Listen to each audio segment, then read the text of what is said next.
Assembling a first-class team. Don't be a superhero. I've come across plenty of entrepreneurs and have learned that they guard their vision fiercely because they understand exactly where they want their company to go.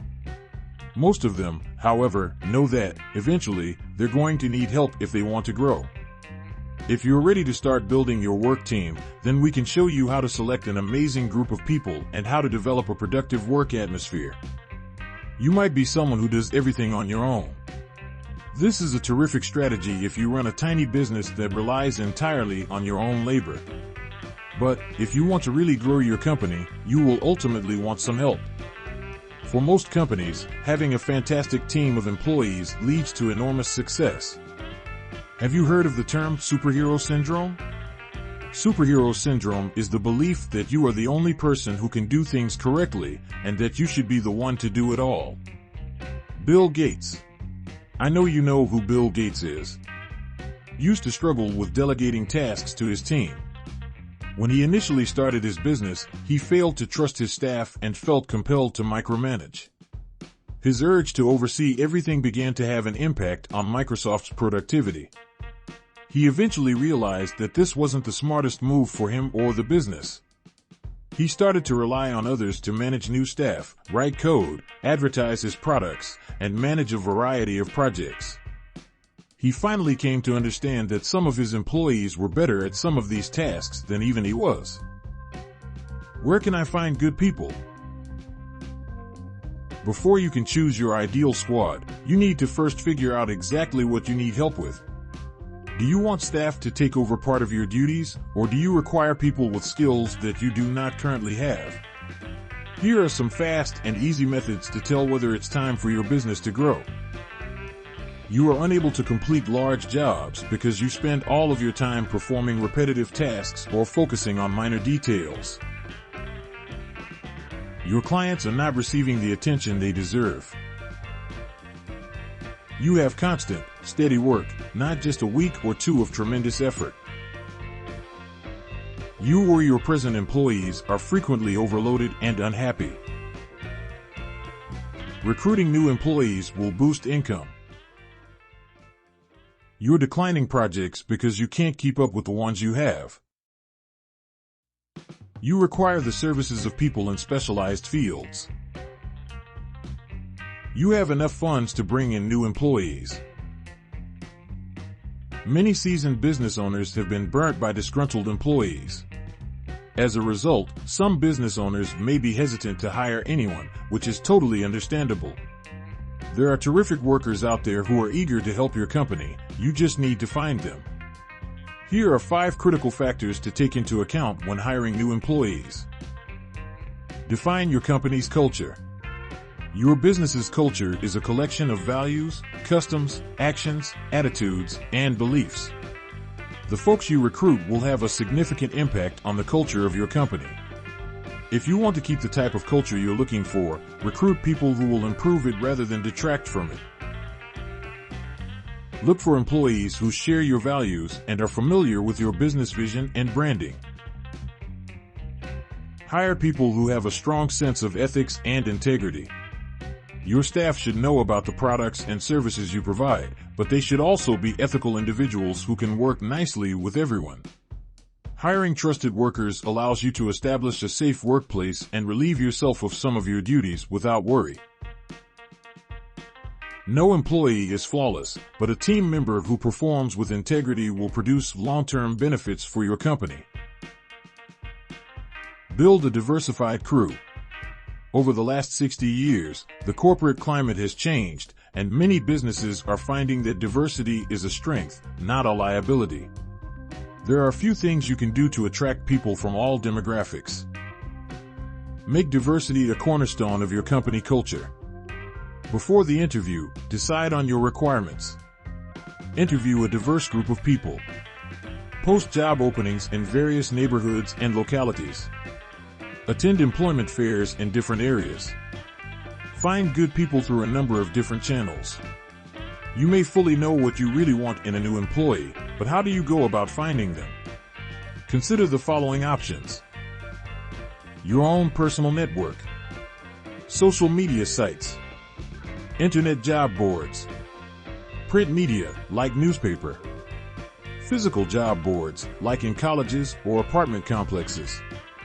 Make use of your company's branding in your recruiting ads. Even though you're not selling a product, you are selling your business. Come up with innovative ads that will pique people's interest in your company while also giving them a clear picture of your business's values. The significance of making your employees feel appreciated. The benefits of treating your staff well cannot be overstated. You might not be able to make your staff rich, but how you treat them has a long-term impact. In fact, how you handle your workers has a greater impact on company morale than their individual income. In the short run, high-pressure management might benefit your business. To satisfy your increased demands, your staff may have to work much harder. But there will be major long-term repercussions. Specifically, increased healthcare expenses and rising health concerns among employees. Employee disengagement. Diminished loyalty, leading to high turnover rates. The number one issue that comes from high-stress businesses is the toll it takes on the health of your employees.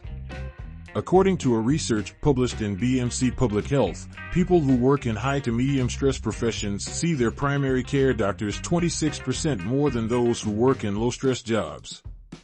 They also see a specialist 27% more often. A second issue that occurs as a result of high-pressure management is disengagement. Disengaged workers are less likely to carry out the job efficiently and are significantly more susceptible to injuries or to making errors. Another problem with high-stress professions is that they have a high staff turnover. Workers are unhappy with jobs that make them feel sick and underappreciated.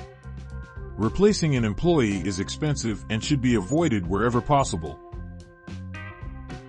So, how can you know whether you're treating your staff well? Make sure they are well compensated. You don't have to pay your workers so well that you sacrifice a healthy budget, but paying a reasonable wage goes a long way. Allow for some flexibility. An increasing number of workers want more flexibility in their work hours. Many people are looking for careers that allow them to work remotely or from home on a part-time basis. They want the flexibility to work shifts that meet their needs. I know not everyone can offer work from home, but consider flexibility in hours. Listen to your staff and show that you care about them. Spending the time to listen to those who work for you will have a positive impact on how they feel about their time in the workplace. Make every effort to offer them your full attention. Express your gratitude to your staff. Almost everyone wants to know that their efforts are seen and appreciated. Some personality types require more affirmation than others, but the majority of individuals want to feel that their effort is worthwhile and respected. Maintain realistic expectations. Keep in mind that everyone learns and acquires skills at their own pace.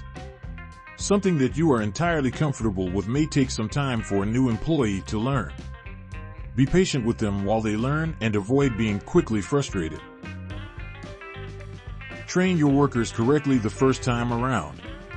When training new skills to your staff, it is best to educate them correctly the first time.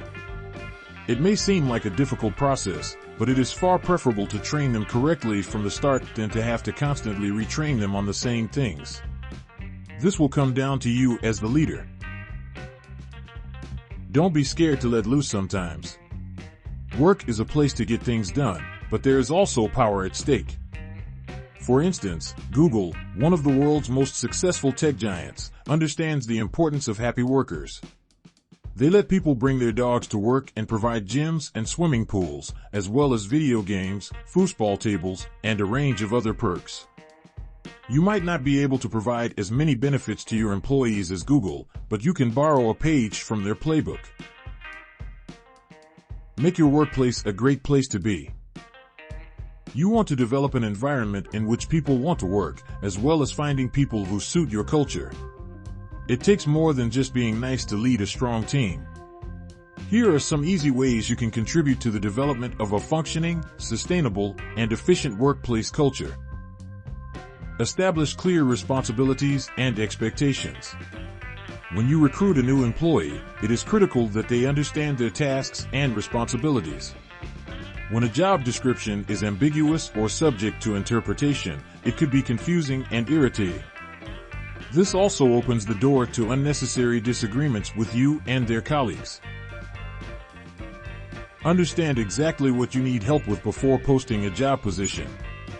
Incorporate this into the job description. Consider promoting your employees if you believe they have outgrown their present job. Try not to burden a strong employee with a never-ending list of obligations.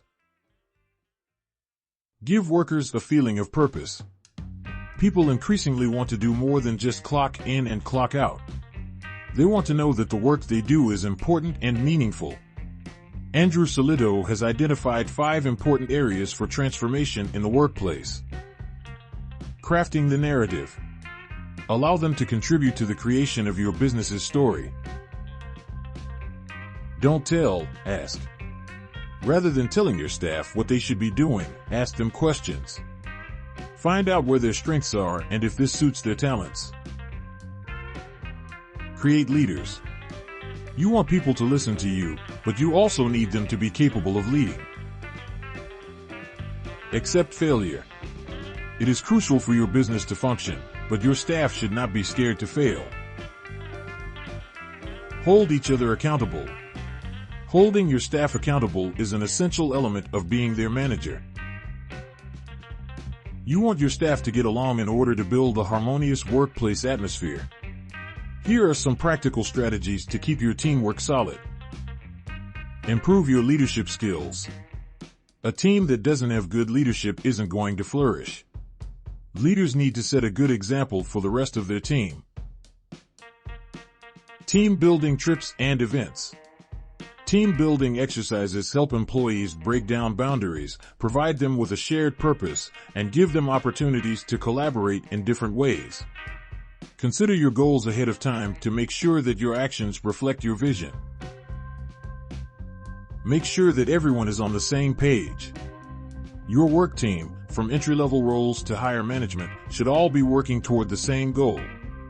When everybody is working toward the same end goal, it's much simpler for your employees to collaborate as a team. Include suggestions from all levels of staff. Make it clear to each one of your workers that they have a voice in the company and that leadership is open to hearing their suggestions. You might just be amazed at how much your employees are capable and willing to help build your company. Motivate staff to engage with one another. You want your employees to be able to communicate effectively with management, but you also want them to work well with one another. Allow them to collaborate on projects, share lunch breaks, and organize work socials. If you're a small business owner or entrepreneur and want to run more efficiently, saving time and money, subscribe and rate so I can tell my wife. I did it! And she can mutter under her breath, "Oh, he did he?"